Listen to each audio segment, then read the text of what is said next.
Poker's legendary champions, next generation stars, and tireless ambassadors of the game, sharing their wisdom and guiding your journey to high achievement on the green felt. This is Chasing Poker Greatness with your host, Brad Wilson.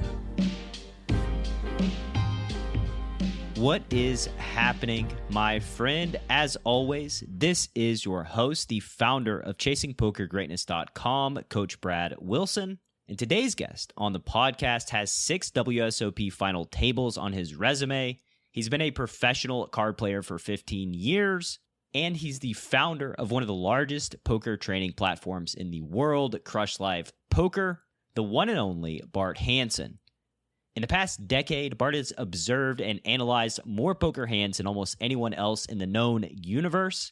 And when it comes to pumping out high-quality strategic poker content, Bart is an absolute machine.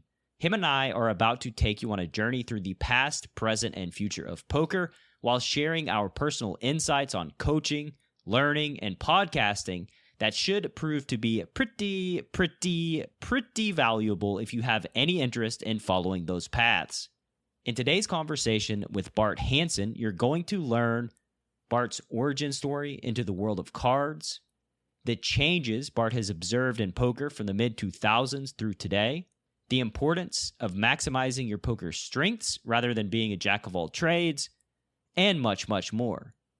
And now, without any further ado, I bring to you world-class poker coach, cash game animal, and founder of CrushLivePoker.com, Bart Hanson.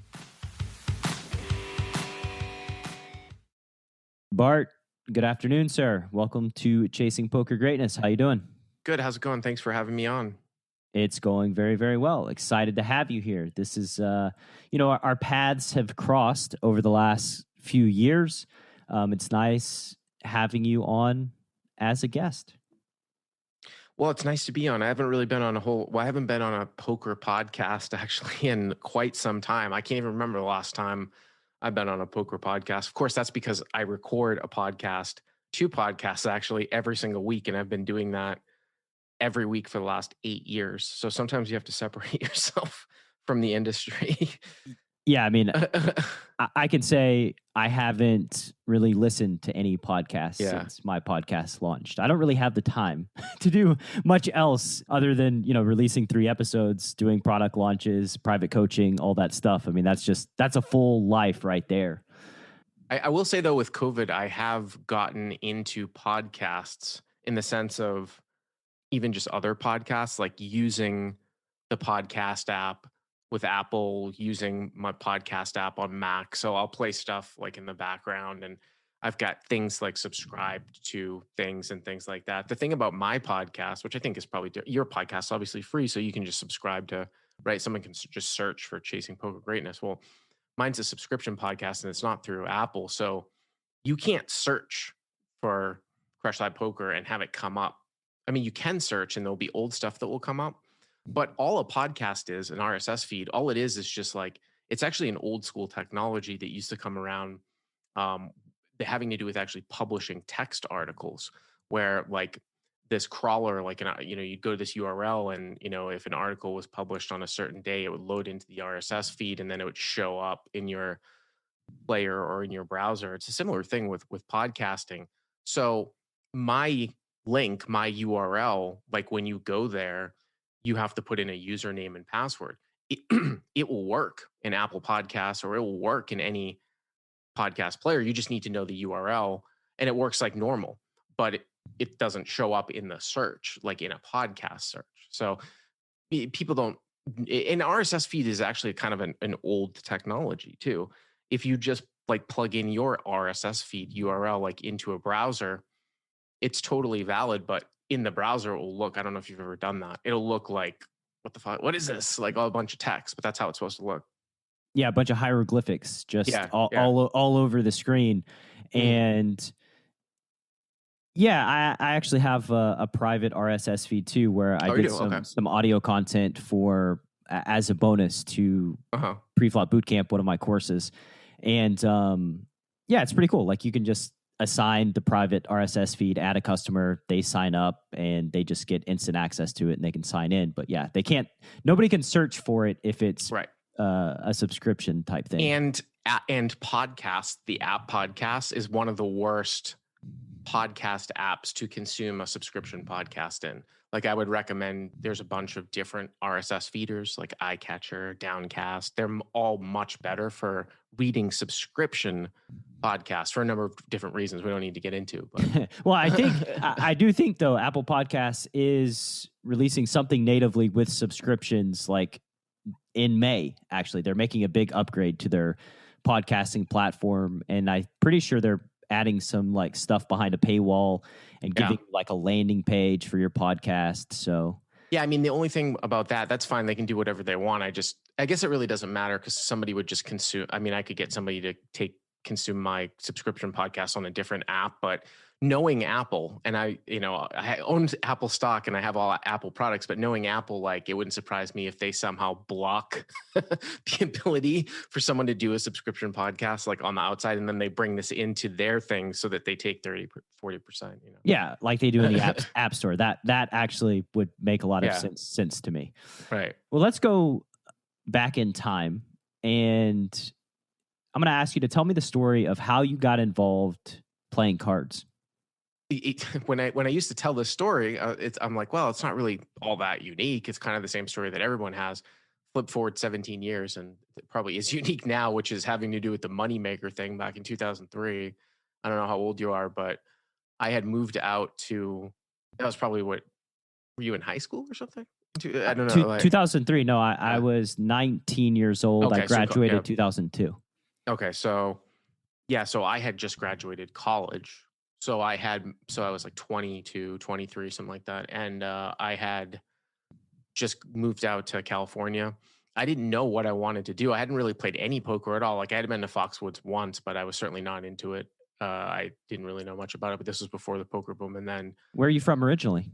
The Boston area, Massachusetts. I went to Syracuse for broadcasting, and I wanted to be a sports broadcaster, but then I sort of got into like the business of TV, and then I thought I wanted to be an agent, and I did acting. So I was like, I'll just go to LA. So, like every kid. So right after I graduated college, I just moved to LA. I didn't actually even know anyone.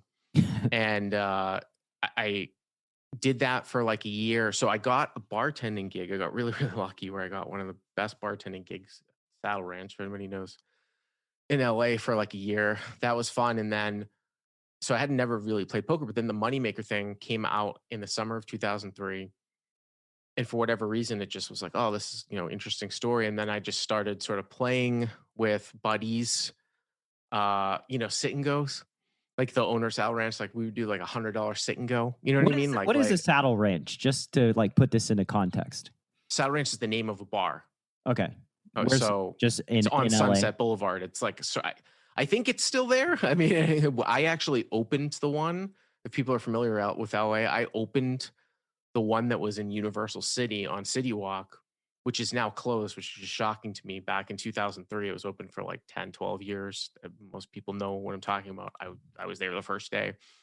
So yeah, I used to play with the owner. We'd play like a one table. That's how I started off, playing one table. And then I got on Party Poker and played like one tables. You know what I mean? That's how I started playing one tables. And then I got a hold for some reason of Skolansky's book on Hold'em, which is Limit Hold'em, Advanced Poker for Limit Hold'em. So then I started playing Limit Hold'em after reading sort of his book.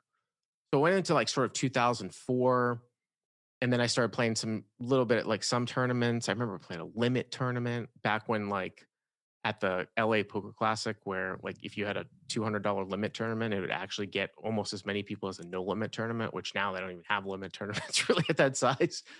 And I went really deep in that. I was pretty bad at limit. I just played super tight.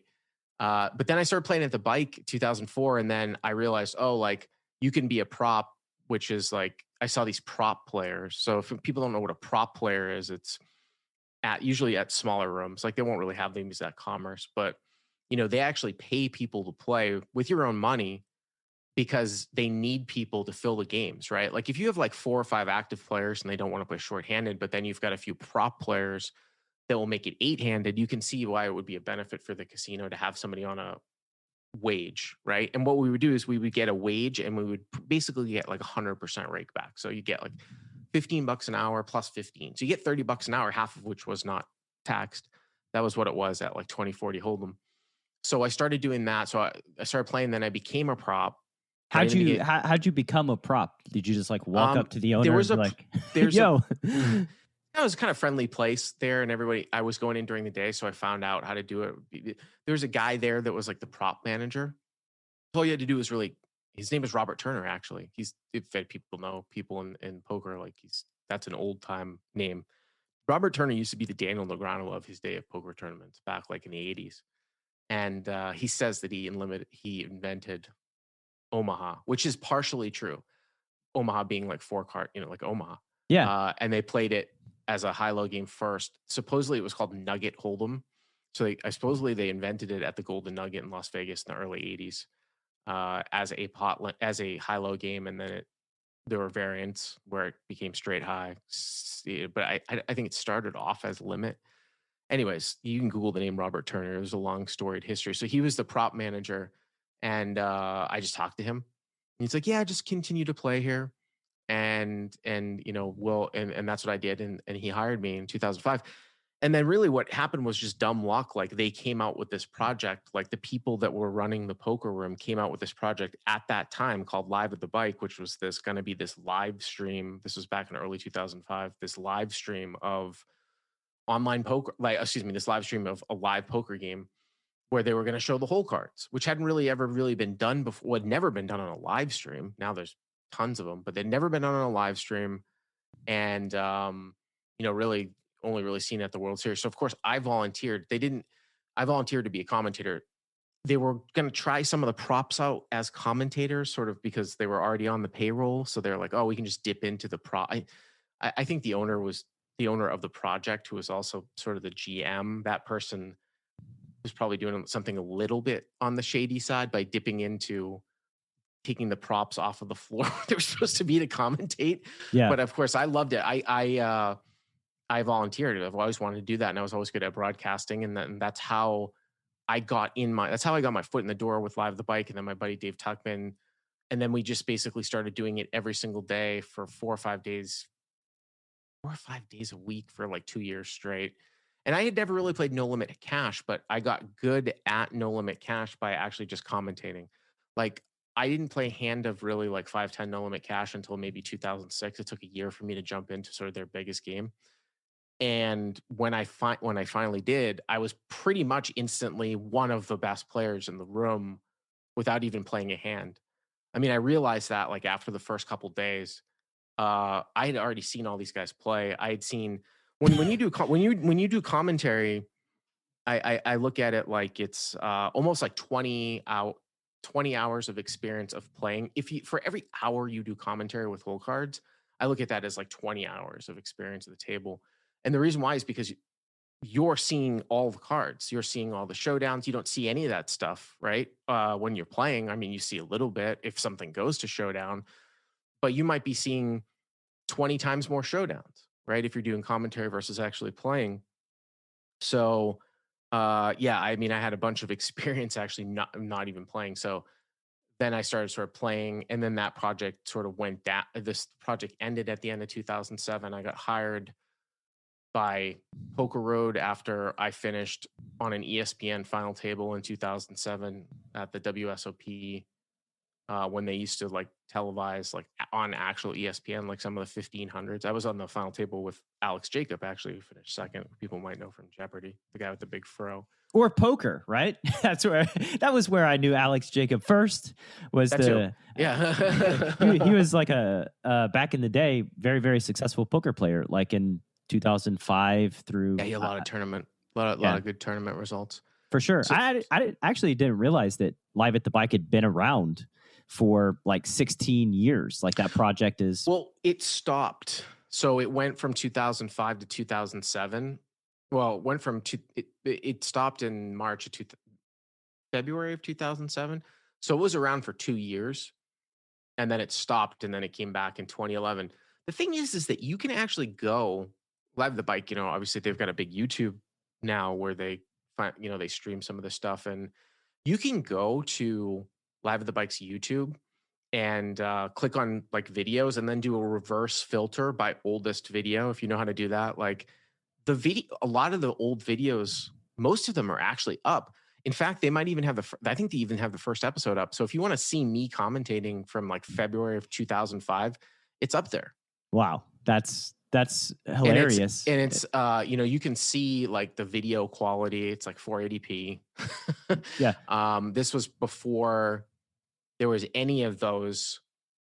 So that guy from Australia who basically builds these RFID graphics. Now, I mean, anybody and their mother can have a poker live stream now because it's so easy, because all you have to do, like this guy, there's one system that everybody buys. And as long as you have a poker table and you can hook up the cameras, you can do it. And now it's even easier because it comes with like an auto mode, meaning that you don't need someone even controlling the cameras.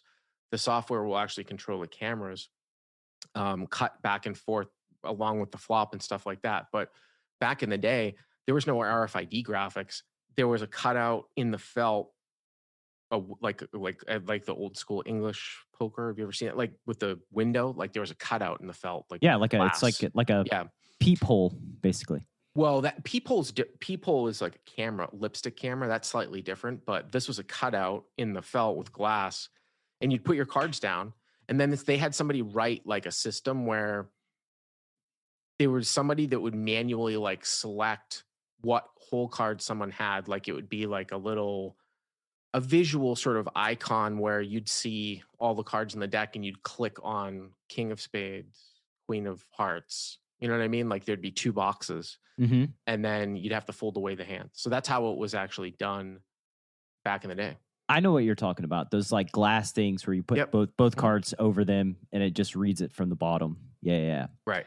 But there was no barcodes or scan. It was not RFID. Yeah, it basically just all manual entry. Somebody just producing it, right? Right. They had there was a software program that was built so that someone could click on and select the cards, and then there was an overlay. And the RFID actually works too with an overlay. If people understand like green screen and a little bit of green screen and stuff like that. But if you're ever watching a weatherman, or you can do this at home too, if you have a certain color behind you, you can put certain backgrounds behind you.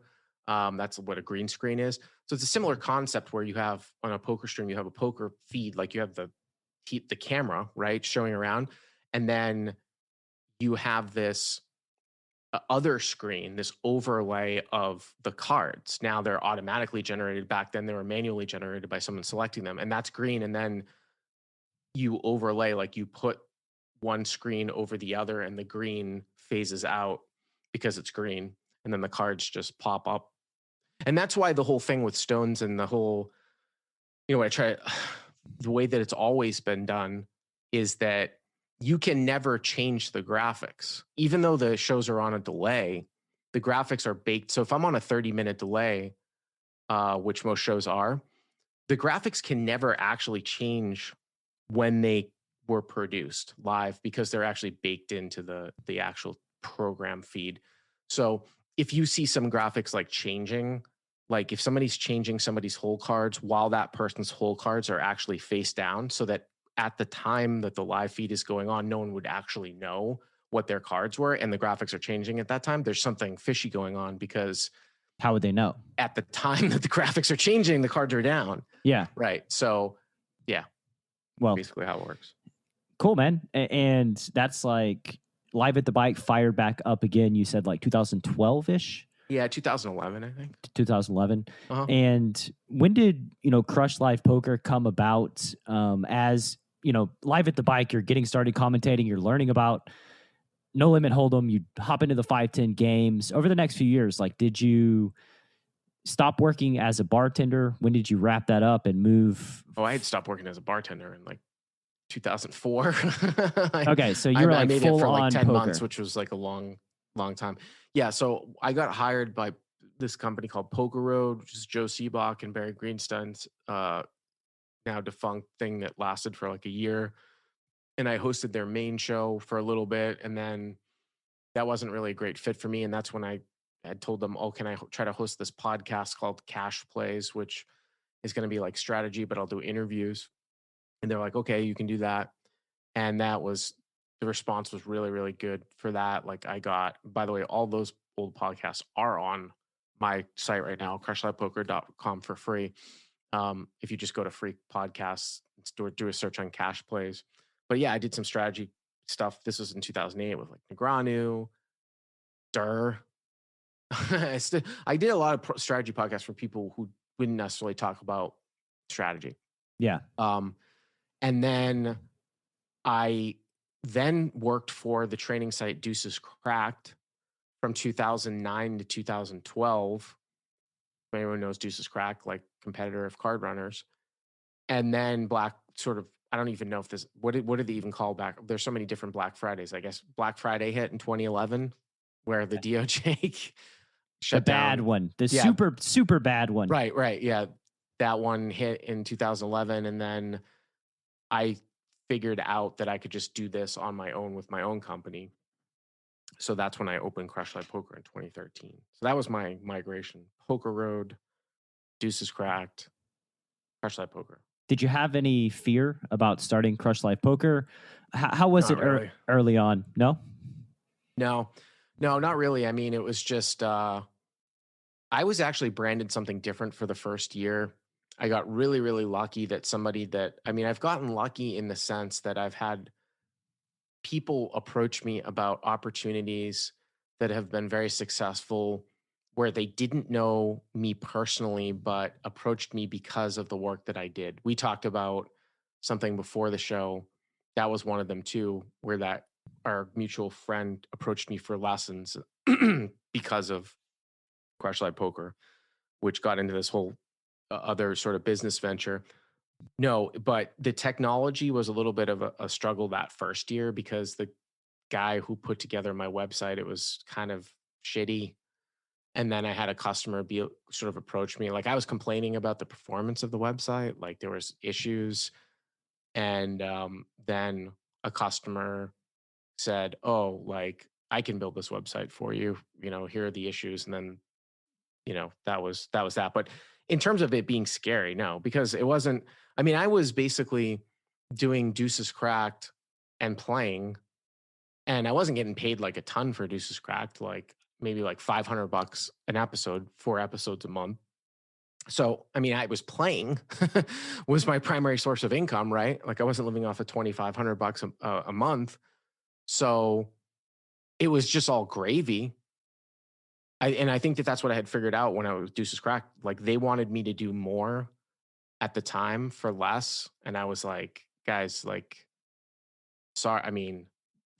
The reason why this podcast is successful is because of me. Like I'm going to go out and do it on my own. I'm not gonna, you sort of have me by the balls in this agreement that's expiring now. Like there's no way that I'm going to take on an agreement that's worse right now. For sure. You know what I mean? So that's basically what happened. Yeah. So basically you had your audience built up and your contract ends with Deuces Cracked. And then you have like this automatic demand for a thing that you launch, which turned into Crush Live Poker. Right. Exactly. Mm-hmm. And I think it's really cool too that like a customer just sends you an email that's like, yo, I can fix your website here. Here's all the things I can do. Let me do it. I found the same thing is true in my business venture where like if you have a problem and you state it verbally, typically somebody will just reach out to me and be like, hey, I can video edit this if you need me to. I've got those skills, which is like it's pretty cool. Yeah, I have done that a lot actually with different issues. I actually did it last week too with this specific issue because we just launched Crush Live Poker version 2, which was sort of a long time coming. I had been on the same website since the beginning of 2014, and there was a lot of people know in the computer sort of software industry or whatever, there was a lot of tech debt on our website, meaning that like it was old. There was a shit ton of content and it was kind of breaking because of the way that there was so much content and the way that we sort of had to jerry rig certain things with sorting, that it was the performance of the site was really just very poor. So I went out and I hired during COVID somebody else, and they built out the site, and I'm very, very happy with it. And I'm about to make sort of a marketing push, but I'm sort of in a testing phase. Like I call it kind of beta for like the first month or two. I just want to make sure everything is fine before I do sort of a marketing push. But I had somebody do my marketing that I was pretty pleased with a couple years ago, but I don't know what her deal. I haven't reached out to her, but I think she's on to other things. But I was like, man, I see the way that some of these training, there's a lot of competitors out there right now in the space. And I see the way that a lot of these training sites do a ton of marketing, which, there's different approaches. Like sometimes you'd think maybe somebody's doing it like too much. Sometimes people's not doing it enough. Right now, I'm not really doing much at all besides like the YouTube, but I feel like going down and hiring a marketer that you don't know is a little bit like there's so many sort of, I would say, scams or inadequacy out there. You know what I'm saying? Like about who is this person? Like, what are the results going to be? Do they might actually know poker? So that was another thing. I was like, I wanted to sort of get a reference. If anybody had marketing, sort of putting it on your show too, to help me. But and then of course a couple people responded. So I do that a lot, actually. Yeah, I actually have the same thing kind of going on with marketing, where just somebody who's a private student of mine is a marketer by trade and also plays poker at, a higher level. And having both of those together is kind of necessary, right? Because if somebody doesn't know poker, it's a little bit tricky for them to, get the language right, get everything kind of right. It's tough. Yeah. And I mean, there are different, obviously there's so many different social media channels too that are out there. Which ones? It's interesting. I mean, it seems like with YouTube, which is the one that's people get the most. People consume like a lot of content.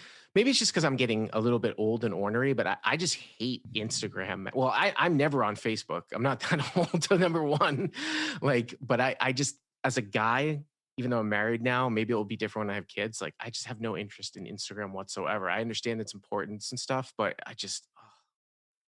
it's so vapid to me that people just like take pictures of themselves and put it up. You know what I mean? It's just so, but I mean, we have an Instagram page, but YouTube is really where we get the sort of the most, kind of like the most views. I would say there's like a lot of stuff up, on YouTube, but it's sort of promoting that YouTube, driving it to the site. It's like it's a whole thing.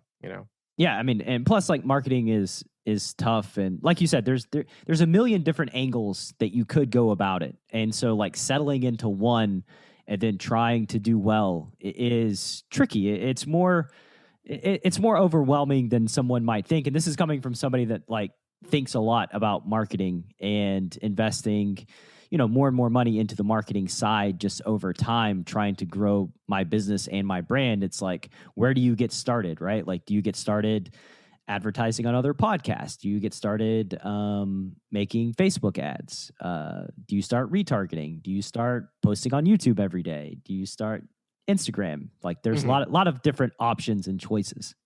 Yeah. No, it's definitely, I mean, it can definitely be a challenge, and also email marketing, campaigning, and stuff like that too.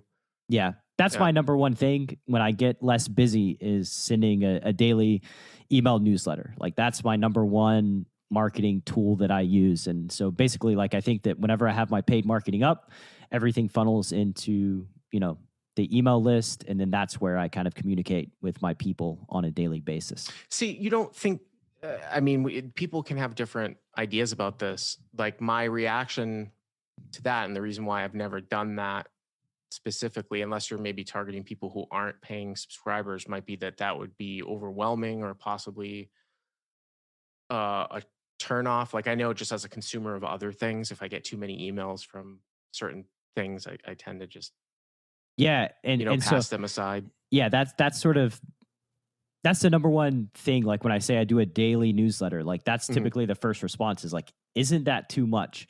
And basically the way that I structure it is a lot of storytelling, a lot of entertainment, just A lot of personality and no hard teaching, no real hard selling, story based, and then, call to action with a link at the end.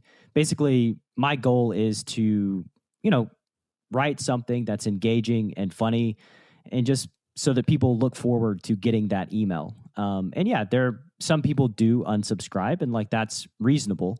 However, the open rates to my emails are typically in the order of like 40 to 50% on a daily basis. So the people that like you connect with and really like you, they just open and read pretty much everything. And the people that you don't connect with, they kind of weed themselves out by unsubscribing, which that's fine too. Do you use like MailChimp or Intercom? Are you familiar with those? I use Aweber for my email marketing. Yeah, I mean, I didn't know that this interview was going to go down this nerd way, but yeah, I mean, if you had told me that I would know about some of this stuff like 10, 20 years ago, I have no interest. But it's and another thing that I've learned and I've become really good at that I had absolutely no interest in whatsoever, just by doing it, is video editing. It's just something where, I have a video editor for my YouTube videos because I don't want to do it with the time and stuff. But I've done probably like 1,000 training videos. I've just learned how to edit. You know what I mean? So now I'm pretty good at video editing. And I actually right now I edit the TCH live videos, the sort of the best of ones that go up like once a week, which is another stream.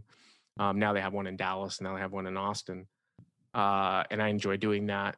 So that's just sometimes you learn these other things that you thought that you had absolutely no interest in. You have no choice, right? Like you basically have to learn how to do most of them. You can hire it out, but like for me, when it was like bootstrapping and basically trying to limit expenses and just kind of learn like where all the buttons are, because I find that like just having a cursory knowledge of how something works is good when I can give feedback to a video editor that I hire. Just some fundamental understanding. But yeah, like, writing sales copy, writing emails. Like I have just a stack of books on, writing sales copy that I read quite regularly. I subscribe to newsletters that are expensive just because I want to, do the best job that I can of creating engagement with my email newsletter people. And it's just like, you can't find somebody that's just like a great poker copywriter that understands the language poker players use and that can just write those emails on a daily basis. So like, yeah, it's got to be me basically. Yeah. And when I switched over to this sort of CLP version 2, we switched our billing to sort of a new system. And obviously the back end, the CMS, like the publishing flow is different than the old one. So I knew that I had to get in there and look at it. And there were a couple issues that I wasn't happy with. And I just took like what ended up even being just like a full day and getting in there, solve the problems myself instead of going to the vendor support. And now I have a full understanding of it so that I can teach. That's another really thing too. Like I had no interest in being a teacher when I was a kid, but that's basically what I really am now. And that's what I'm good at. I think the reason why people continue to enjoy my products is the way that I convey a message about teaching something. So if I can learn something, like for example, if I can learn how to tell my support person how to do this thing that's new, I have very good confidence that I will be able to do that well because I do it well, like in other facets too, where I'm a teacher. So, but I need to go in there and learn it. So I was really happy that I actually had that issue where I was like, all right, this is going to get me to learn the system. And now I can teach it to whoever, right? Yeah. Whereas if I don't have a fundamental understanding of it and then I hire people, you're never really going to get what you want, or you don't really know. Yeah, you don't know what you want. You don't know even really know what is even possible. And you mentioned something there that I think is important too, when it's like when you said that you're really good at teaching people. And I think that's something that like as people that own brands, as it relates to like email marketing or YouTube videos, like there's only one Bart Hanson that has your personality and there's only one Brad Wilson that has my personality. So that's like it's a unique thing that only like Crush Life Poker or Chasing Poker Greatness can offer, is just like the personality of the owners. Nobody can really replicate that. You know what I mean? Yeah. No, absolutely. And I have found this kind of niche with my YouTube and the live call-ins, which was a podcast that we've actually been doing for a long time. And then we sort of got the idea where I was sort of bouncing it off of one of my partners who built the site originally, actually the guy that was the customer that promoted me back in the day that built out the new site. And I was trying to think about what could I put up for YouTube. This was right around the time that poker started on YouTube. I mean, really, Doug Polk with poker. I think he probably started the whole poker thing on YouTube, to be honest with you, from what I remember, because I remember poker was on Twitch and no one really put poker on YouTube. But it's kind of strange because YouTube was still kind of big like in 2014, 2015, 2016. So I don't know why it took somebody so long to realize, why can't we just do it here on YouTube where there's already an embedded audience, you know? So it's really odd. I think there was poker. There was no like pure poker channels. Like I think my original poker training channel was probably earlier than Doug Polk. It just had no production value and was just like play and explain videos. You never even saw my face. Like it was just like not well produced poker training content. But Doug Polk was like the first one that, you know, added high production value. I assume he had scripts, and it was just funny and engaging and just really, really good. Yeah, so I was looking for some content for that. I had done some stuff on Twitch, but Twitch is more of a thing that is, as I understand it, I'm not big into gaming, but Twitch is more of a live streaming platform. I don't think that people usually go to, unless they're way into the content creator, they're not going into Twitch to find, not knowing what they want to watch and then just finding, unless they're into the game and they want to watch past streams. It's different than YouTube where, like last night, like I'm on my smart TV. I didn't even know what was on regular broadcast TV or whatever. I'm on YouTube. I have YouTube TV too. But so I just turned on YouTube and looked at some of my saved videos or looked at what came up on my feed. You don't really do that with Twitch, I don't think, at least I is my understanding. And certainly my parents don't. And most people that are over, I would say 30 or 35 don't. Twitch is also not built into smart TVs. So YouTube, I think, is a better platform for what we do. But I was looking for something to produce in terms of content. And my buddy Andrew came up with the idea, well, you're already doing this Collins podcast. So if you could stream this, you know, there isn't much extra work to be done because you're already doing it anyways. So the only thing that really needs to be done is putting in the graphics after the fact. So I'll do a stream on Mondays. It will be live. On the live stream, people will call in on the live stream. Like I'll type out the hand like in a notepad so that the hand history will be in text. And then I take the best hands from that live stream and then we put graphics over them. And that becomes our YouTube videos that come out, you know, three times a week. I find it hilarious that you described yourself as somebody not really into gaming when your whole career commentating on gaming. I know what you mean. No, like video games. Video games. Yeah. I think that I'm actually kind of glad that I missed the boat on that. I mean, there's a couple things that I've gotten lucky with. I'm glad that I wasn't into poker when I was in college. Like in the sense that I'm glad that like my college wasn't from like 2003 to like 2006. I'm glad it was a few years before, because I might have been one of those people that never made it through with online poker. I could see myself. And I'm glad that I think I'm just old enough where I never really got consumed by the video games. Were not as consuming as they are now when I was, you know, a teenager and adolescent. I mean, I had Nintendo, old school, right? But I mean, you weren't playing a game that could take like a month to finish. Or a game that never finished. Right. Like it just never had an ending. It just goes on forever. And also too, now, like the games are so, whatever you want to call it, engaging, real. They're so good, or they offer you a different sort of version of reality that someone might choose over real life. Like the games weren't that good like back in the day. You know what I mean? Like it was still just a game.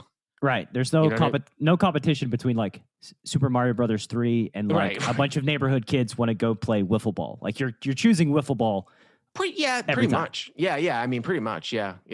I would say Yeah. I think that's probably pretty. Yeah. A video game was a video game, but you wouldn't see somebody like, you wouldn't.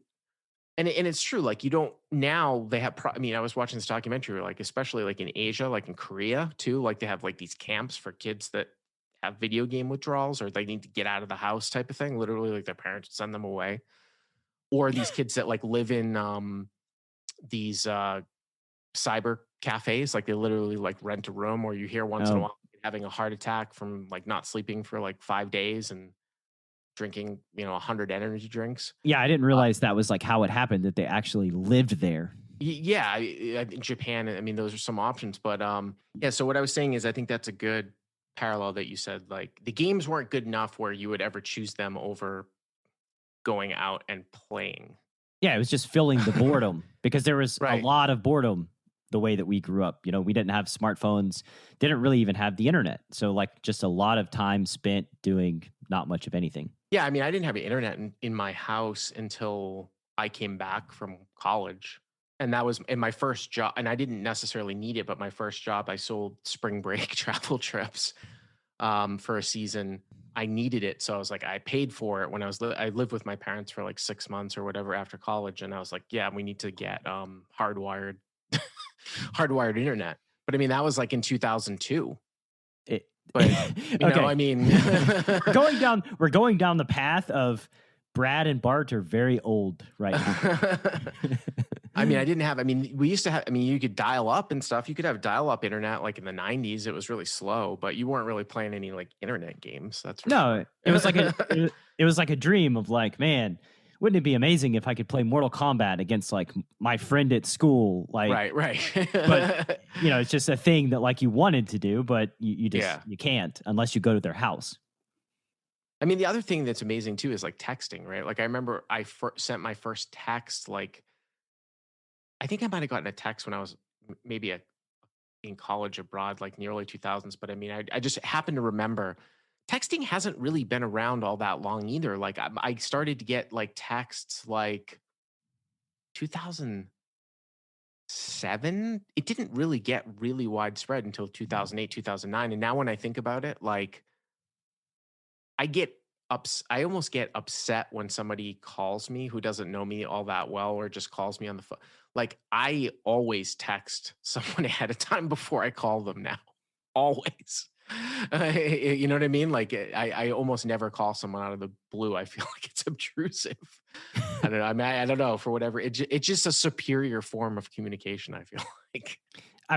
It's just consumable whenever it's convenient, and cuts straight to the point. Kind of made beepers redundant, right? Like, that was the thing where it's like, two ways. Remember two ways? That's what they used to call them, two ways. The two-way pagers. Yeah, they would call them two ways, which was sort of like a system. That was early 2000s tech too. Yeah, it's okay. Let's get off this. Brad and Bart are both kind of old and remember when texting wasn't a thing. The decision to enter a hand is fundamental to poker strategy. Too tight, and they know what you have. Too loose, and you're easy to run over.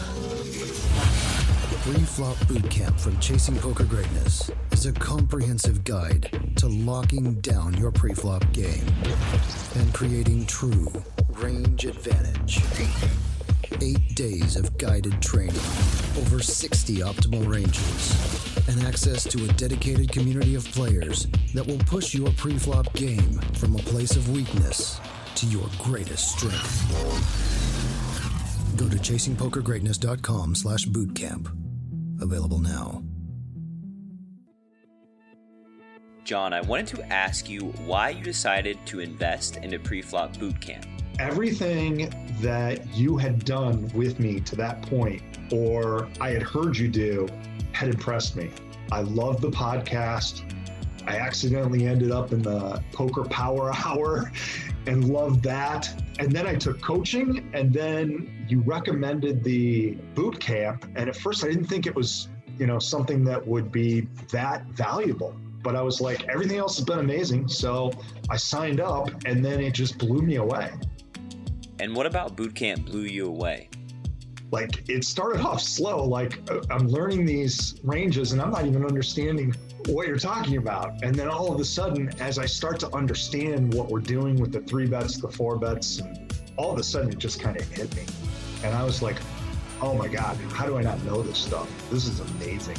The more I studied them, I started to understand why they were constructed sometimes. Like I'd be like, that's why that's like that. And that would lead to more revelations and just a better understanding of poker in general. Do you have any interesting takeaways from your boot camp experience?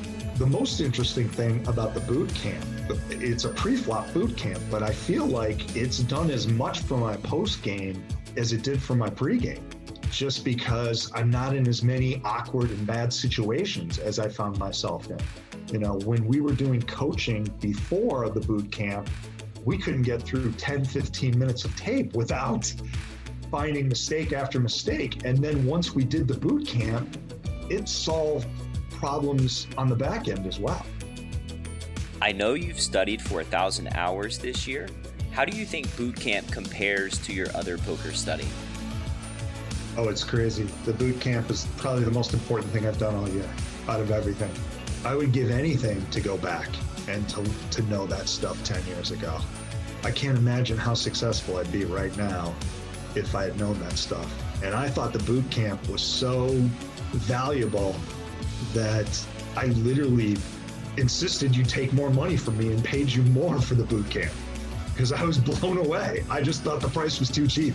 And it's changed my game in ways that I can't even explain to you.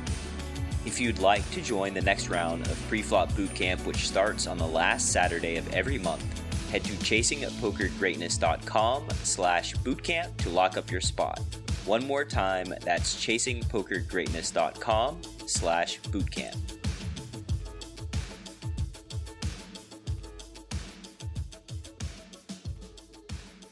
What would you say is the most unexpected thing that's come from your poker journey?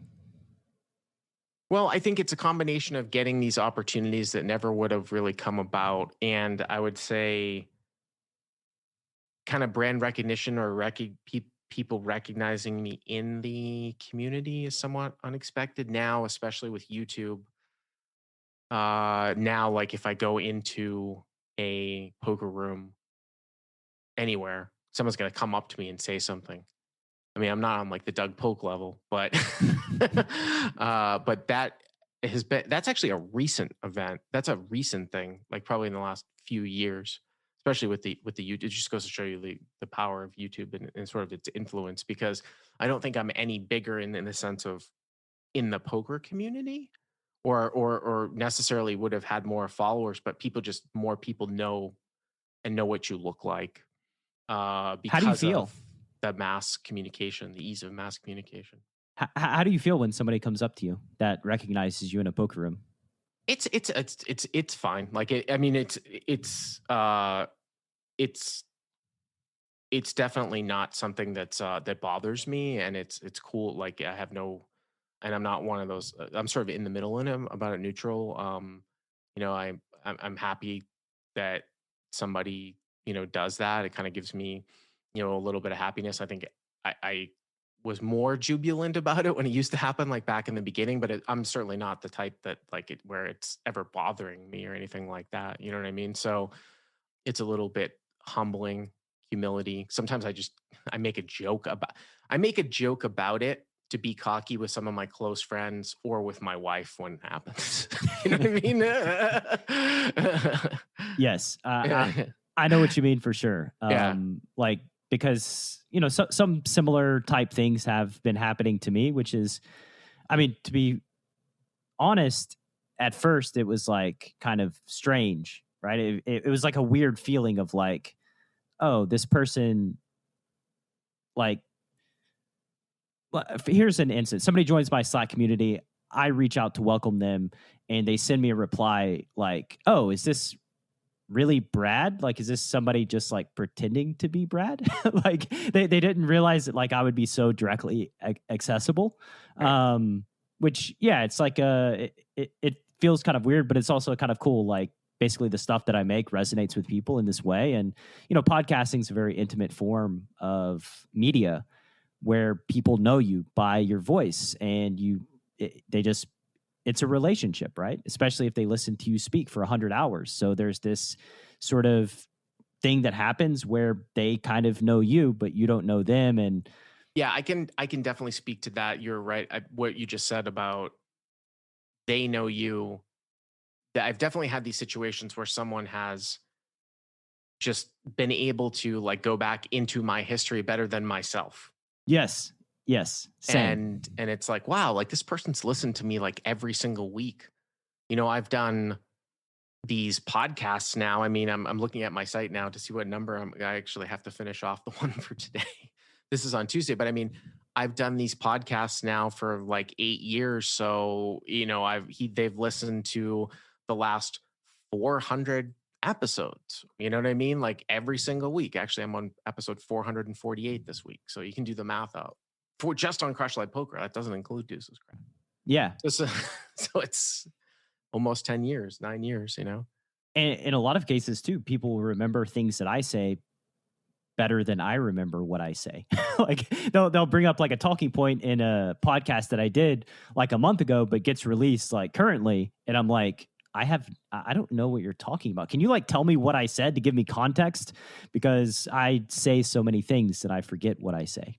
You know what the challenge though is with poker content and having such an extensive catalog too. And this is a little bit of a challenge for me too with new people that come on. And this is why there has to be some guidance and structure to a catalog that's really, really large is that poker is evolving, right? So like it's a lot of the stuff that I might have said like 7 or 8 years ago. I have this idea that I'm going to start doing, and I'm going to start putting it up on YouTube, where I've played a fair amount on Poker Night in America back in the day being not even that long ago, like 2016. And even then, some of the stuff that I did on that show, or some of the moves that I made, or some of the moves that other people made, you'd look at it now in 2021 and you're like, what the fuck are these guys even doing? And this is in 2016. How about like back in 2005? You know what I mean? Like, so even if it's just a few years old and it gets dated, people can be like, well, you said this like back in 2014, right?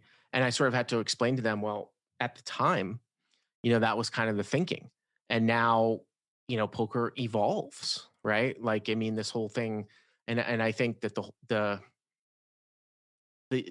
the ease in use of solvers, and what I mean by that is obviously Pio has been around for several years, but I think as shared, say, cloud space, server space, and computing power continues to accelerate, you're going to see more people use those types of tools in the sense of you're going to have a product like there's an app called Solver Plus, which are pre-solved things. So it's not an actual solver, like it's not doing it out, but it had bucketed different scenarios and stuff like that, where you can sort of type in a specific, it's only right now for like a, 100 big blind, 6 max cash or tournament, but it has a database of like scenarios that it will draw from.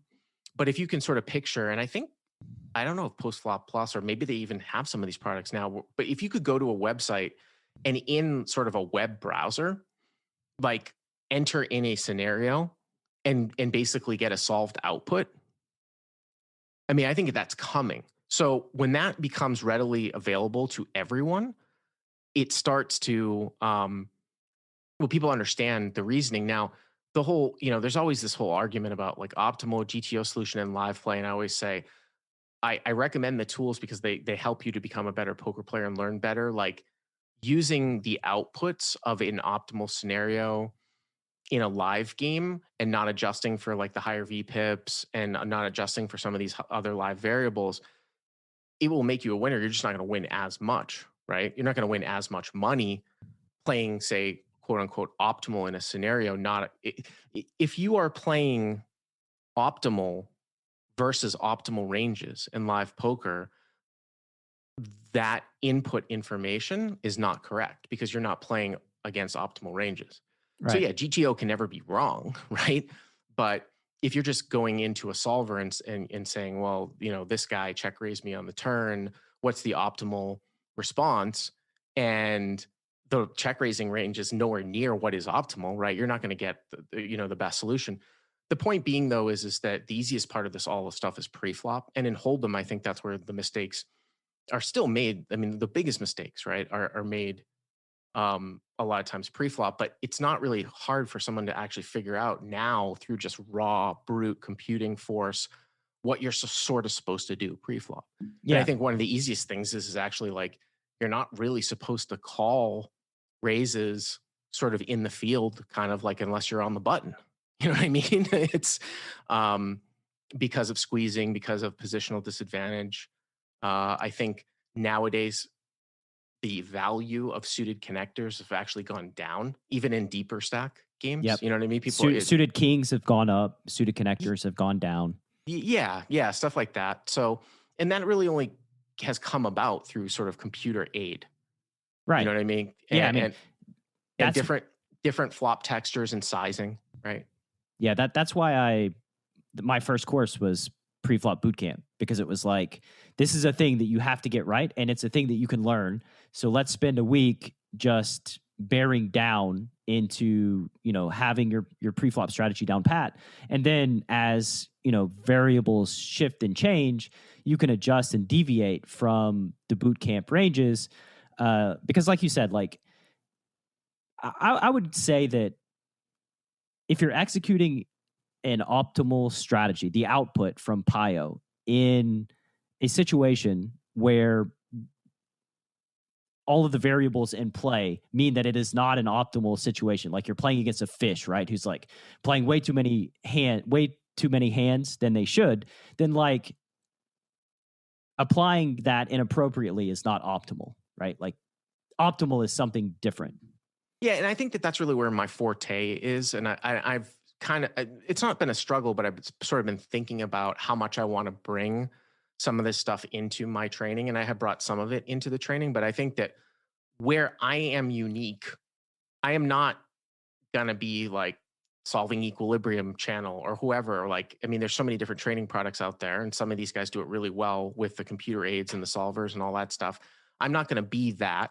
I mean, maybe I could learn how to be that, but that's not really unique. I think where my value comes from is, okay, we're in this live situation where we know that this guy is a losing player. It's this situation, something happens. What's your take on what this means, Bart? Like when somebody makes a move on this card, uses this type of sizing in this scenario, bets the river in position, when they usually take showdowns. You know what I mean? Stuff like that. That's really where my forte comes. It's just from experience. Like you're not going to be able to really learn. You're not going to be able to learn that unless you go through your own experience.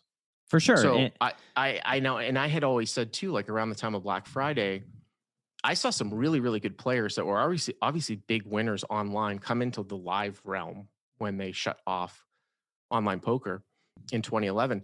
And it took them like 6 months to win in the game. Like they might have been like winning 5-10 online players, right? Or winning 2-5 online players.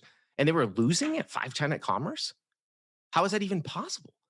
And, maybe it was a little bit of bad variance, but there was an adjustment period that needed to be made, right? For them to basically understand, oh, I don't need to be balanced in this situation. This means that.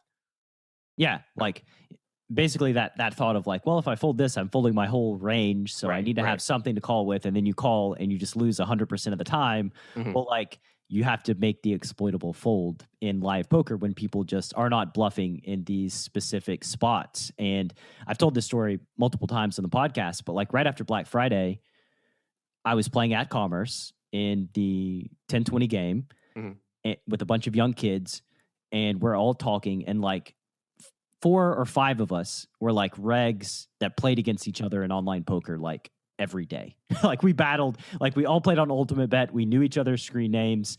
And after that one trip, which I basically lived at Commerce for a number of years, I never saw any of them again. Not one of them that I was playing 10-20 no limit with came back to Commerce or played live poker.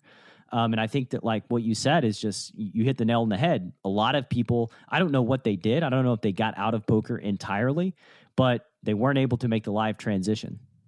Well, it was also the pace of the game too, right? Like if your only experience in poker is being multi-tabling, this was, and probably 2011 was before really Zoom or Zone had been out too, but you could play like 18 tables. if your only experience coming up in poker was being like stimulated like all the time because you were playing, and then all of a sudden now you're going into live poker where you might see 25, 30 hands an hour, where you were playing 6 max, 18 tabling and seeing 1,500 hands an hour.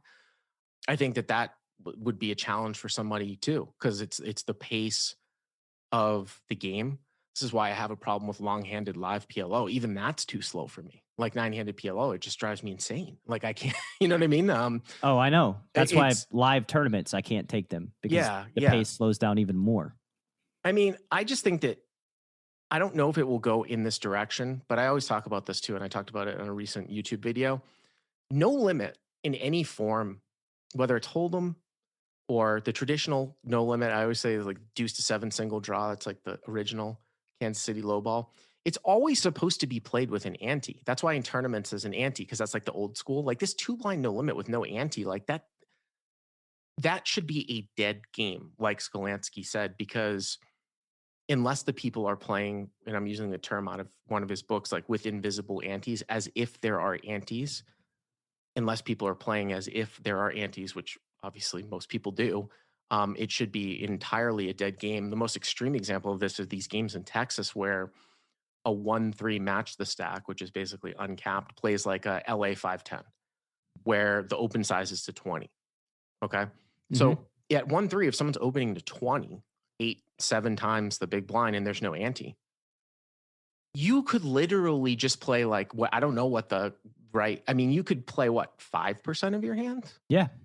3% of your hands? There's no incentive to ever enter the pot. That's not going to win you the most amount of money actually in those games by far. That would be way, way too tight. But if everybody was playing like that, it would be entirely a dead game. So if poker ever moves in that direction where even the recreational players are playing better and better pre-flop, and you see this, like you see a lot of games have 3 blinds, but an ante in the game is, I think, is a must because it changes the ranges, right? A lot, just like in a tournament, right? Yeah, I think, I mean, I've been beating this drum for a while now, especially coming from playing on a lot of the Chinese apps where they have 3 blinds and they have antes. And what you realize very quickly is like limping is not the worst in those games. Like limping, a player playing too many hands pre-flop is not the worst, which is good for the worst players. And also, if you're a nit and not playing enough hands, you just get bled dry. Like you just can't sustain a win rate. So like combining both of those elements where it's not so bad for the fish to limp and the nits get punished, it seems like incorporating antes is like a no-brainer in the cash game streets. And also too, just for even for people that haven't necessarily studied tournament charts, and I'm still amazed when I look at this because someone had given me like the solutions to some sort of tournament setup with an ante versus like very small open sizing, like 2.1, 2.2. Like you can, there's so many hands that you're supposed to flat call on the button, like what, down to like king 3 suited or something like that. You know what I mean? Like because of the price that you're getting in the antes and stuff like that. So it just makes I think a better game, with an ante. So regular 2 blind no limit without an ante. I mean, again, like it's when you're playing in Texas in 2-5 or 1-3, it's still okay when it's a $5 blind game and people are opening to 20 because they're playing as if there is an ante. So it's still okay. But if people were ever opening to like 12 or 10 or min opening and people were playing tight, I mean, it would just be. I don't think it's ever going to happen in live poker though. Yeah. I think like just there's the boredom factor where like, yo, we're here, we drove to the casino, we're going to play poker and we're going to play hands. Like that's sort of the draw, I think, of live poker. I really don't think it's going to change in the way that online has. Yeah, live poker is never going to die. Like, I mean, I think that there are challenges for online poker coming up. Maybe they can take some stuff away from what I've seen in the chess community. Like you would never play someone for money in chess that you don't actually know the person on the other side, right? Because of the computer aid, they could easily be cheating. I think that's where online poker is going now too. But they've set some stuff up with like webcams and proving that, you have to see the person to prevent that. But yeah, I mean, the pace of live poker is actually good. The slow pace and the small sampling of hands that you get compared to, say, playing online over a certain period of time is really good for the game. That's a built-in thing. that will always, I think, keep live poker going. Yeah, for sure. Let's transition a little bit. Okay, so when you think about joy in your career, playing cards, creating content, building a business, what's the first memory that comes to mind?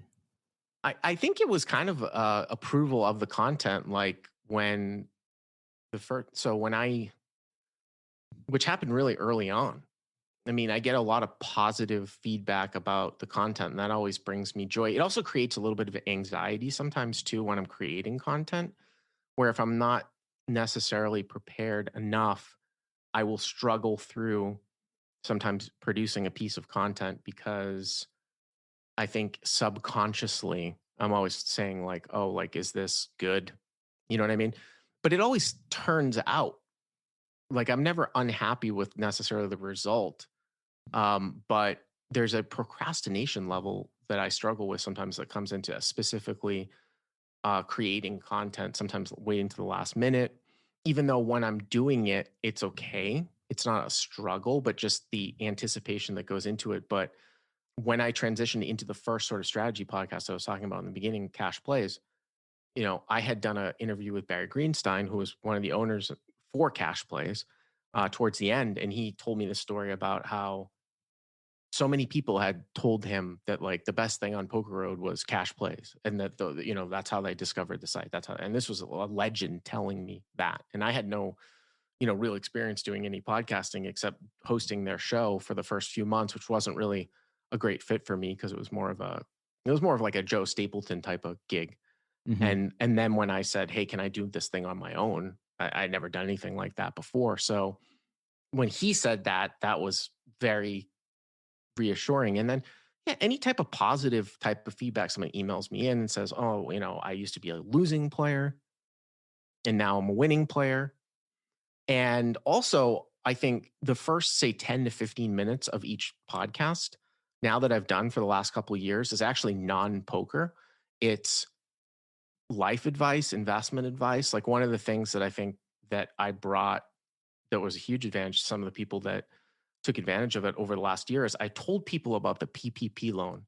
And I said to them, if anybody has filed Schedule C income, so professional gambler, whatever, you can just apply for this loan and it's going to be forgiven. It's free money.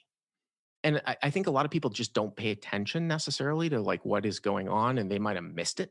Mm-hmm. So I got like 20 people that emailed me in like, holy shit, like I would never have gotten this money. You gave me free money. I got 5,000, 10,000, whatever it is. I think it was capped at 20 for the year. The PPP loan, of course, is part of the CARES Act, right? And there, there was a carve out for self-employed people with Schedule C income, like you're self-employed, where you could get it. And I have never heard of a story where the loan hasn't been forgiven for the first round. Now, in the second round, you have to show a loss on a certain quarter. There are 2 rounds now, but that's just free money, right?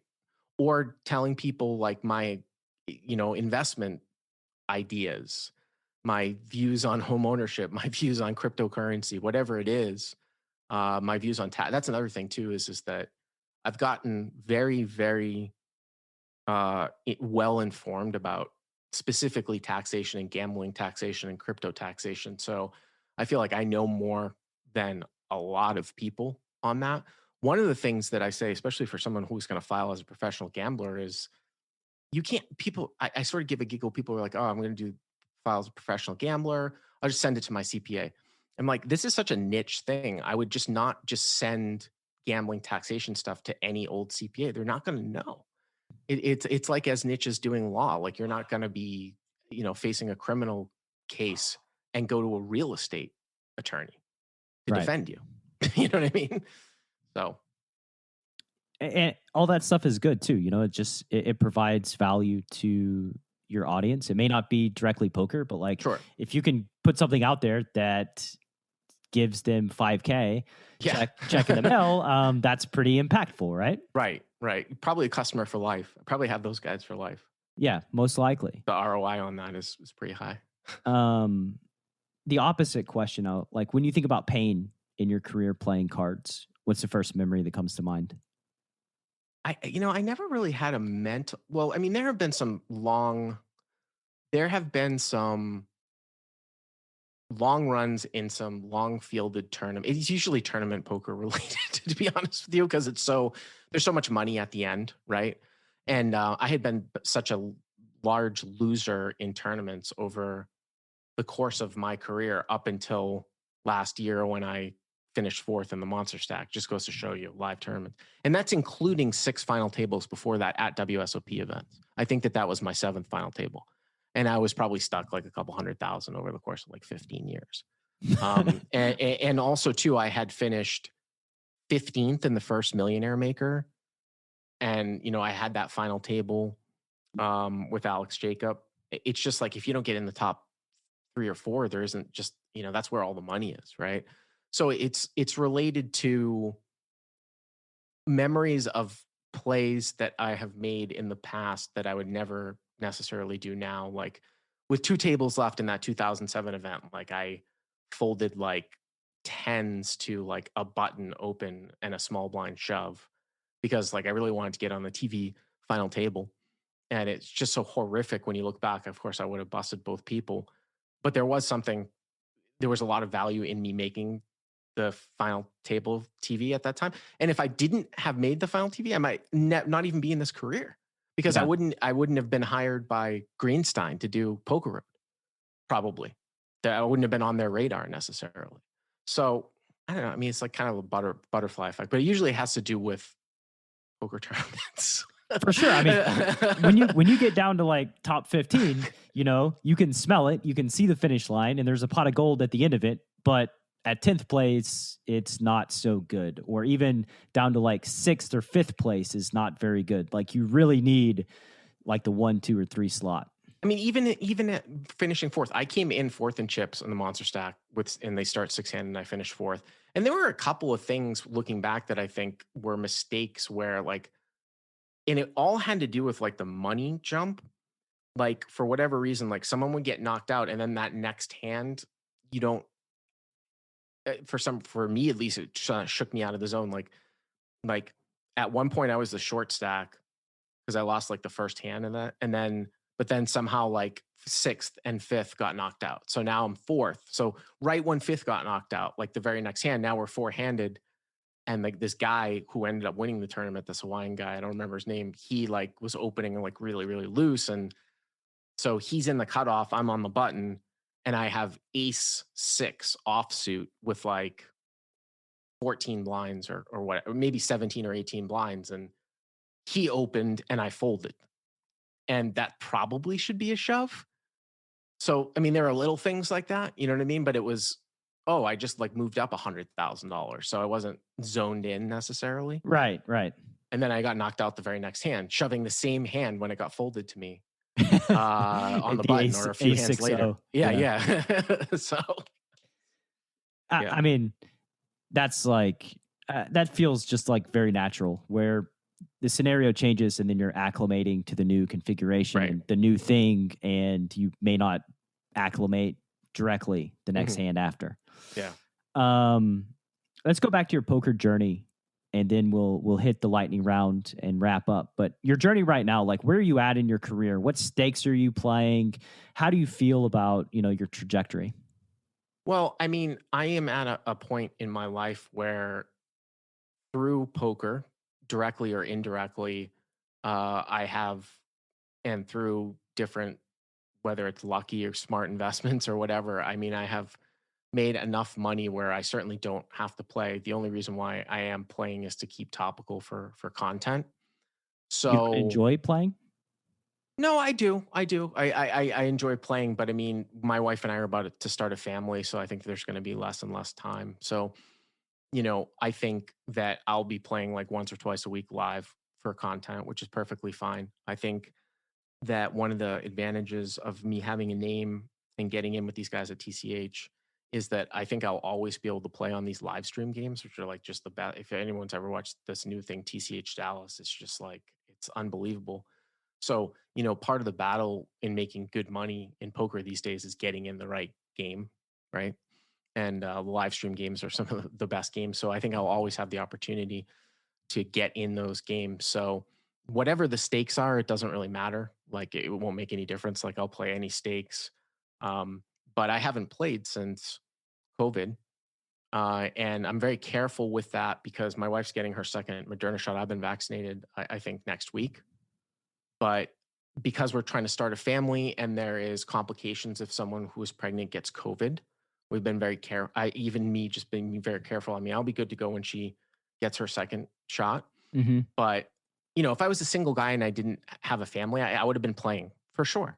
I'm not taking a political stance on COVID. It's just, I think that where I am, when I don't need to play for money, I don't need to take that risk, right? It's just like a risk assessment. Yeah, for You know what sure. I mean? Yeah, of course. And like my daughter has a lung disease, and my dad had lung cancer, and so just I'm afraid of hurting someone that I love very much because getting infected, spreading it to them. So it's been like I've been super cautious over the past year and a half. I haven't really gone outside anywhere. Finally, I think that like a few days ago has been like 2 weeks since my second vaccination. So that's good. But still, my daughter's 10. She can't get vaccinated yet. So there's still like, we're not like out of the woods yet as it relates to like being, overly cautious. Yeah. I mean, there's a political battle that's going on with this whole thing. And I can definitely see both sides of it. One of my favorite podcasts is like the All In podcast, which is, I don't know if you heard of it. It's with Chamath Palihapitiya, Jason Calacanis, and a couple other like billionaire sort of angel investor types, but they're really, really smart. And they have sort of a science guy on there too. And he was just saying that, and I've seen both sides of it, that, if you're vaccinated, the messaging has been kind of poor by the government. There really isn't a large risk in transmitting it enough to even necessarily mention it. It's almost like being like hit by lightning. So you have to like wade through these different, there's so much different information now. And I feel like, especially in the news, you can't go there. If I say, look, I want to find like neutral information, like neutral news now, where do you go? You don't. With our news. Like it's just really, really hard. Yeah, it's a mind. It's a time trap. Like it just takes you so much time to figure out, like, get to the truth of almost anything, that it's not worth investing days trying to figure out like what the hell is going on. What I do is I have a friend that I trust who's like pretty much the smartest person that I know, and looks at research. And I basically just ask him his opinion on like what's going on here. Why is the government telling me after I'm vaccinated that I can't go do stuff? Like why? Because it doesn't make logical sense to me. I don't really understand. And then, he gives me his opinion, and then I just kind of roll with that. Right. And I think that's all basically, that's all that you can do. But yeah, I'll be playing soon. I would say probably in the next few weeks for the first time. And then,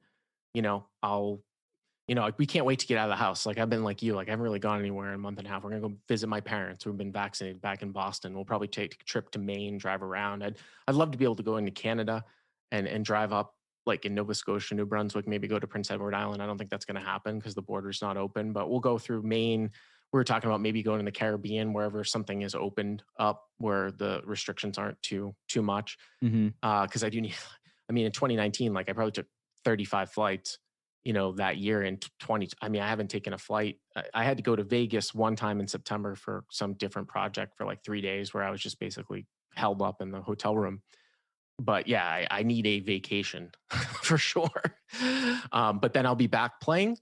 It's interesting. I guess there's online World Series of Poker. So maybe I'll go to Vegas for that over the summer. We'll stay in a resort and just chill out there. And then you've got, the live World Series, I guess, in the fall. But yeah, Texas is a hotbed for poker. Austin, not so much. They don't have as many big games as like Dallas, Houston, San Antonio, but those are all like a few hours of drives away. One of the things that actually I struggle with, I said this on my podcast, which kind of seemed funny, is that now as I've gotten older, my goal is to basically try to always have my money working for me and be 100% invested like in something. So I try to keep as little money in like bank accounts. Like I've got my Crush Live Poker business bank account, that's separate. But my checking accounts and my savings account, like I don't want that money to sit there and makes nothing. right? Or negative with inflation. So that's one of the things that I've really taken a look at, because once you have money, you can earn money. So going to say play TCH Dallas like in what the equivalent is like a 2550 or 5100 game, the actual mechanics of bringing 25K in cash, getting that out, driving there just to play for 4 hours is a little bit annoying. Mm-hmm. You know what I mean? It's a little bit annoying. I have a box at TCH Austin where I'll keep like 10K in chips, whatever, add to it, take it away. That's easy. But going to a place just for a small period of time, and and this was always been the case too with Poker Night in America. Like you go to Jacksonville or you go to Choctaw from LA, and it's a 5100 game. They don't accept wires. So okay, Christ, I'm gonna bring 40,000 in cash to play for 4 hours. Is it worth it? You know what I mean? Like it's like. Yeah, that's I just had James Romero on the podcast, and he was telling me that like that's kind of what he's doing right now, is just providing liquidity for people using crypto who are like traveling and want to fire like multiple bullets in like a 25K high roller event. Like they just don't bring enough money or whatever, and they need money. So he's providing liquidity through crypto. Because that's really gambling is really one of the last legitimate sort of things that you would need to have a large sum of like paper cash. And I did a podcast way back when with the PCA. I mean, there were horror stories coming out of the PCA. There are rules internationally, right? Like if you were traveling with over 10,000 in hard currency, you have to claim it. And if you try to hide it, they'll take it from you, especially coming from the Bahamas. There's a couple stories about that. Now, there aren't rules domestically, but you still hear stories about people just having their money seized, right? And now maybe you'll get it back, but think of like the amount of effort, right? You're going to hire a lawyer and all that stuff. Now, I have buddies that just, like go from San Francisco or San Jose down to LA to play on Live with the Bike, bring like 100K in cash with them, like on a domestic flight. And I'm like, I wouldn't do that. Okay, put it in your bag, run it through the scanner. And okay. Now, one of the things is that here's a little life hack. I have TSA pre-check, which I would recommend to everyone if you have the opportunity to do that. You usually have to go to a major airport to register. But if you have TSA pre-check, not only do you get to cut the line, but you don't go through the full body scanner that the regular lines go through. It's just a metal detector. So if you can picture like a strap of $10,000 in cash and say you fold it and wrap it in a elastic band, right? So it's like a half moon. You can take 2 straps. You can take 20,000 and double wrap that like this and stick it in your pocket. So you can walk through a metal detector with 40,000 in cash in your pants, and it doesn't look weird. Yeah. And it's not going through the scanning, the handbag scanner. Yeah. Yeah. So that's usually where my limit is. What I can stuff in my pockets. That's a pretty big limitation. It's something that, like, traveling across the country playing poker, I've experienced too. It's like, how do you do it, right? And basically what I did at Commerce was just would have, basically 8 pink chips in my backpack and just travel with the chips themselves back and forth. And it's like, okay, well, basically I'm walking around with 40K in my backpack and have to like keep it on me. And But California, I don't know if they're going to make it more stringent. California is really, really easy with that stuff because it's the polar opposite of Las Vegas. Like you can't walk into a casino with a 5K chip in Las Vegas and cash it or use it unless they have history on you. Those things are locked down. Whereas in California, someone can give you 5K. They don't ask. There's no history behind it, right? You can have a bunch of 5K chips. It's just like currency. Right. But you can't do that in Vegas. The World Series actually does make it easy where, I bank with Chase. So I could go to Las Vegas and it's quite common, actually. It's not even uncommon. Like, okay, I'll just go to my bank and withdraw cash locally. Or one of the other easy things that you can do is that if you have money in your account, you can get a certified check. So I go to Chase and be like, okay, can you, I want a $50,000 certified check in my name. They do that. You take it to the WSOP cage. You endorse it, you give it to them. It takes like a few hours. They'll call the bank, they'll verify it. And then they'll give you 50,000 in chips, in Rio chips, to buy in for tournaments. That's really the simplest way. You can deal with wiring or anything of that bullshit. It's just a certified check. Yeah, just wait until they are able to like process money via crypto, right? Like that would be kind of the dream. I don't think that's going to be happening. It'd be so soon. nice. It'd be so nice if it were a thing. Just it's like, okay, I transfer you, 40K in Bitcoin, and then once that is approved, basically you get the 40K, and they do whatever they want with the Bitcoin. But here's the thing about whether I'm not even that much of a crypto bull necessarily. I do, and I used to be a lot more bearish on crypto in general before, even during like 2017, where I was just like, there's nothing really behind this. What's the point? But now I've sort of become more of a bull, not necessarily a bull, but I can see the argument for how it could take over for gold, and money, the US dollar is backed by nothing, right? And if they just continue to print, it just continues to devalue. So if you have something that has a finite amount of that can't be, there can't be more Bitcoin that's produced, that could take over for gold. It's more convenient than gold and stuff like that. I get that. What I find interesting about crypto taxation is that I don't know how advanced the government is, the IRS is with this stuff, because the rules are really interesting in the sense that crypto is taxed the exact same way that a stock is taxed, in the sense that if you hold it for over a year, you get the advantageous long-term capital gains rates. Now that's been in the news because Biden might change it to ordinary income tax. If you hold it for under a year, it's just ordinary income tax rates, right? But what people don't understand is that there is no like transaction in crypto, meaning that if you have Bitcoin and you buy Ethereum, or you swap it for Ethereum, or you're taking coins and buying altcoins and swapping them, whatever it is, every time you do that, that's a taxable event. Meaning that if I have Bitcoin at 10,000 and then I swap it for Ethereum, and now Ethereum, at the time, Bitcoin is net, when I swap it, Bitcoin is 20,000. That's a sale of Bitcoin. Anytime I'm swapping a coin, it's a sale that has a cost basis event. And I know that there are people that have done this like thousands and thousands of times with altcoins and swapping, and I just can't imagine that they're reporting correctly. So I don't know. You know what I mean? Like it's a new. It's going to take the government.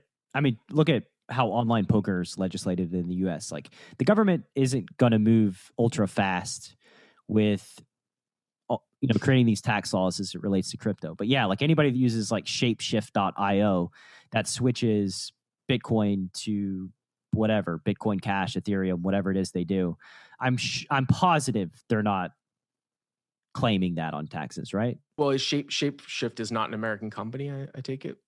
I don't know, actually. I don't know if it's an American company or not, but basically it's like anonymous.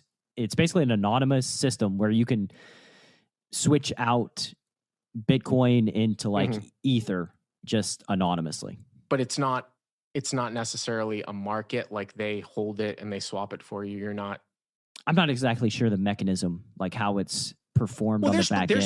There's plenty of international crypto sites that don't require KYC. I mean, Binance, which is different from Binance US, doesn't accept American customers, right? Yeah. But you can still go on there with a VPN and create an email, and you can withdraw. You could do the same thing that you're talking about and withdraw up to like 2 Bitcoins like a day. And there's no information. The reason why I ask about is it an American company is because like if you go on like a Coinbase Pro, Gemini, whatever, Kraken, the IRS has their hands in that. They can go into those companies. Now, what's interesting about the way that they report though is, and I don't know, I'm sure you deal with credit cards, right, with your thing. So if you are like a restaurant, or like Brad and I, like our site, right, we'll get 1099K, which is basically a credit card merchant process gross receipts at the end of the year, right? That's called 1099K. If you owned like a restaurant, you'd get this gross receipts from your credit card company, $1 million, right, gross. It doesn't mean anything because it's gross. So that's what the crypto exchanges actually produce to you in terms of a tax form. It's not like if you're on your Vanguard brokerage and they actually give you, I think, a 1099B where they say, these are your short-term gains, these are your long-term gains. It's all laid out. No, they're giving you like a gross tax form. It doesn't mean anything, which I kind of find interesting too. Just well, because they don't you have know. Like basically, like you buy it in a private wallet, they don't even know how much you pay for it.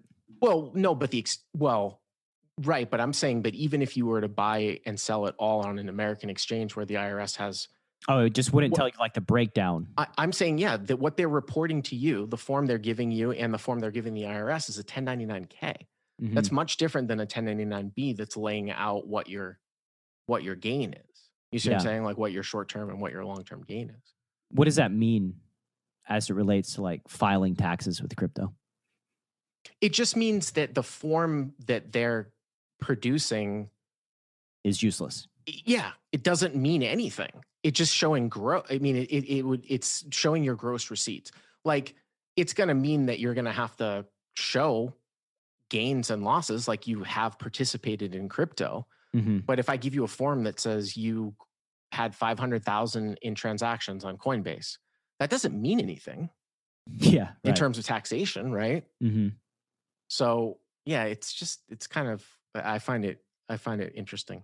Yeah, it's basically it's like primitive, right? It needs some updating on how all the things work. I still think that people who are like super crypto bulls don't understand, or they don't take into account like the possibility that the government is going to regulate it in some fashion or restrict it. And I know that they can't regulate, they can say Bitcoin's illegal, but what I'm specifically talking about is saying, like, as an extreme, what if the US government says all exchanges are illegal? All US exchanges are illegal. That would definitely affect the price. Oh, because the ability to liquidate into US dollars would become extremely difficult. The demand would have to go down. Yeah, and we saw that probably 5 or 6 years ago when China kind of pulled the plug and started outlawing like the exchanges and everything. The price cratered. It's all a lot to think about. And yeah, the future is very unclear. And I guess we'll just have to live through it and kind of see where crypto ends up over the next like 10 to 20 years. But basically, having an easy way to make these transfers so that you can travel and don't have to like carry 40K in your pockets would be nice. It would be a nice thing to be able to do. Well, here's the problem with Bitcoin, and I can speak to this firsthand because there are certain projects that I've been paid in crypto, and certain projects that I've been involved that have dealt with trying to act as Bitcoin as a currency, as a method of exchange. At least right now with the high volumes, it is extremely inefficient and expensive. Like credit card, like regular US dollars credit cards are 100 times better. Or like a Venmo. Like if you were looked at Venmo US dollars compared to like sending your buddy, like if I wanted to pay you back, Brad, like $100 for dinner, it's much easier for me to Venmo and cheaper than it is for me to send you $100 in Bitcoin. And I think that originally Bitcoin was supposed to be like digital cash, right? And there were sort of two schools of thought: digital cash or a store of value. And I haven't seen any, and maybe it's coming with the Lightning Network, but I haven't seen any real method that's practical to actually use any of these coins as a form of practical digital exchange that you would use on a daily basis. Yeah, like some of them are better than Bitcoin's network is just so big. Like there's a lot of demand on the network, and that's why like the fees kind of go off the charts. Where like Dogecoin, as silly as it is, the fees for transferring are much cheaper, and Bitcoin Cash and all that stuff. And really the fees for Bitcoin used to be much cheaper when Bitcoin was cheaper and there weren't so many people trying to use the network. But like you said, hopefully Lightning will change that and it'll just get better over time. At least that's the hope. All right. So lightning round here real quick. If you could gift all poker players one book to read, doesn't have to be about poker, what would it be and why? Question, man, because I don't read many books. I should read more books. What about content? What about documentaries that they need to watch? I mean, there's got to be better tournament books out there now, but just the concept, especially with like people that are not like way into poker, like even the old school Dan Harrington book on tournaments was really the first one that was like, you can shove with like a wide variety of hands to pick up the dead money, the whole concept of M and stuff like that. But again, it's kind of a hard question for me because I try to stay away from that stuff just because it's too consuming for me when I produce so much content on my own. If you were to say, what about like a life thing, investing thing, I would say like look into Warren Buffett, any of his books on like value investing and sort of indexing in general, just learn the power of sort of compound interest. The true wealthy people that are smart really know like the two key things to sort of like wealth is compound interest and, taking advantage of tax preferential treatment, like tax deferral, like, 401ks, 529s, HSAs, whatever you want to try to. In investing in this country, I feel like it's two different there's two battles, right? You're picking the right investment, your risk tolerance, what kind of return, and then also how is it going to be taxed? Those are the two things that you want to consider. So, you want to take advantage of all of the programs that will tax you less. So I would say like a Warren Buffett type of thing for investing. I mean, and that's going to be of value to many people, especially as poker players get more successful and their bankroll grows. You're going to need to find investments. You're going to need to understand like how to manage your money, how to not pay, or how to pay, the smallest amount of taxes that you can with your occupation within the confines of what is legal, right? Yeah, I mean, I think the easiest thing too, not to get too specific, just people that just don't even know, is just you can buy the market through, an index fund. Like I use Vanguard. Like these things cost 0% basically. Yeah, like total stock. Yeah, SPY is a spider. Yeah, that's an ETF. So it trades like a stock, and you're buying the SPY is the S&P 500. There are also ETFs that are total stock market, like VTI. That's where most of my money is in Vanguard. VTI is a total stock market ETF, a little bit more exposure. So you're just buying the entire market. So you can look at the S&P each day. That's what you're up and that's what you're down. And over the last 70 years, there's been some volatility, but it's returned like 8% compounded. You can Google compound interest calculator. It's actually, you can go, the government's site is actually one of the best ones to do. And you can just play out like, if I deposit $100,000 and I have 8% compound annual interest on this, like how much money am I going to have like in 20 years? And it's astounding, really. It really is astounding how compound interest works, like how much it is. For sure. Yeah. I mean, in the same way that like, I think exponential growth as it related to the pandemic was astounding. It's hard for us to wrap our minds around stuff like that. Like exponential growth where like things are doubling like on a daily basis. Well, that's a problem as it relates to, like a pandemic type situation. But like over time, as compound interest keeps getting added and added and added, like you said, it's astounding how much money you can make over a long time period. Yeah. And that's, once you have a certain amount of money, whatever that figure is for your life, like the money just works for you. It's like whoever said, the first million's the hardest, but then after that, because you can make money from money, that's really, that's inevitably the goal, right? Exactly. If you could erect a billboard, every poker player's got to drive past on the way to the casino. What does your billboard say? Watch the rake. I think a lot of people don't understand that how much the drop or the rake or whatever you're paying to the casino affects their bottom line. And that can also be included like in tournament entry fees and stuff like that too. With this whole thing with re-entries where they vig every entry. I had done an interview with some guy that was doing this college paper a few weeks ago, and he was talking about how, poker's great because it's a zero-sum game. And I'm like, where is it a zero-sum game exactly? You mean zero-sum game like when you're playing with a bunch of buddies, you mean zero-sum game? Yeah, it's zero-sum game there, but it's certainly not a zero-sum game in reality. That's why there's like 95% losers and like 5% winners. When you play, a 2-5, 200 cap game at Commerce where the flat drop, not a rake, the flat drop is $7 a hand, where if you go to the flop, it's $7 a hand, and you play for a few hours and everyone's money is gone. But there haven't been any big pots. Where's it gone to? Exactly. Just load up your hold'em manager if you put in volume and load up like how much rake you pay, and like higher stakes people will just routinely pay like $10,000 a month in rake. I mean, that's pretty normal. And at 1-2, it's really rough outrunning $7 drop. Yeah, and all the yellow chip games pretty much in California in most clubs have the same structure at all levels.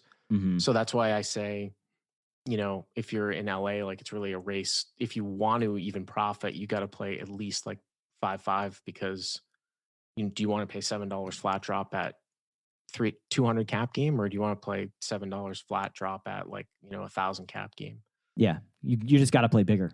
Yeah. What's a project you're working on that's near and dear to your heart? I can't really divulge it. There is a project going on, but I can't really say what it is. It does have to do with gaming consulting, and it's somewhat revolutionary. I don't necessarily know if it's going to happen, but it has to do with gaming. It has to do with poker, and it's trying something. It's trying something new. So, like I said, I have my hands in a couple different consulting type gigs, and it sort of has to do a little bit with online poker and things like that. But I can't necessarily go into the details of it. Well, if it does come to works. Fruition, you can come back and we can talk about it whenever you're allowed to. If you could wave a magic wand, change one thing about poker, what would it be? I wish people would play faster in tournaments. And then I wish that this might sound a little bit, I think one of the things that has somewhat ruined the live environment in poker the last 5 to 10 years is the influx of foreign players. So it would either be, I wish foreign players would change their behavior, not necessarily travel around in groups, make it so obvious that they're playing for profit, or somehow restrict them from playing in the games. What do you mean by that? So basically people traveling from like Australia. Yeah, I mean, I make a joke. I call them all Euros, whether they're from Europe or from South America or from Australia. But yeah, they come in, and especially in LA, it was really bad. And half the player pool at 510 were these foreigners. And basically what it does is it drives away the recreational competition because they know that these guys are basically here for profit. They don't speak English all that well. For whatever reason, their demeanor, for the most part, I mean, some are better than others, but it's very serious. It's not a very welcoming thing. And they drove a lot of these guys into like underground games or home games, stuff like that. And I do kind of gripe too, but I don't think anything can be done, that these guys are basically coming in for the sole purpose to profit, even though they're coming in on tourist visas. So they're not taxed really, which, is just a subset of that. But it's funny because, the immigration debate, like in this country, about how people are like, I don't want people from Mexico coming in here, immigrants taking jobs. And I'm complaining about the people from France and England. But I don't know if there's anything that really can be done about it. So, but it is a gripe of mine. Yeah, that's why you got the magic wand, right? Yeah. Wave that and goodbye foreigners. Yeah. And some of them are better than others. Some are losing players. Most are, if they're going to travel, most are playing for profit. So even if they're not that good, if you take somebody that's like a 2 or 3 big blind an hour winner in a live game, which is somewhat substantial depending on what size of game you're playing, and you just multiply them out. If you had a player pool of like at Commerce, if you had 200 people that would say come in and play 510 more than say a couple times a month, right? And that's enough to support 3 or 4 tables always going on and more on the weekends. And then suddenly you take 50 winning players, okay? They're going to come into the game and play all the time, 40 hours a week, 50 hours a week, and inject that into the player pool. You can see how that would affect it, right? Yeah, it doesn't take much. I mean, we're talking like Friday nights at Commerce, 2013, there'd probably be, 4 to 6 tables running, which is, like 40 to 60 people or 36 to 54 people, whatever that is. You add in 20 pros. Right. Yeah. Then shit changes very, very quickly. This was kind of happening like right as I was leaving Commerce and then moving out of the live scene, where like, just a group of like 5 people from Australia or whatever traveled to LA because the games are good. And then they kind of go back to Australia and they tell other people. And then like, just word spreads. And then all of a sudden 6-month cycles. Yep. Yep. Then all of a sudden the games that were really good are no longer that good anymore. I mean, I told this story too a couple weeks ago. I'll give you one example. Like Hollywood Park is a small room in LA, right? Where they had a 5, 10, 20 game going. And I saw this when I used to play there quite a bit during the day. And, there was one time where there was like one game or maybe there was a must move into another game. And so the player pool is not that large, right? And I saw like this group of Spanish guys from Spain.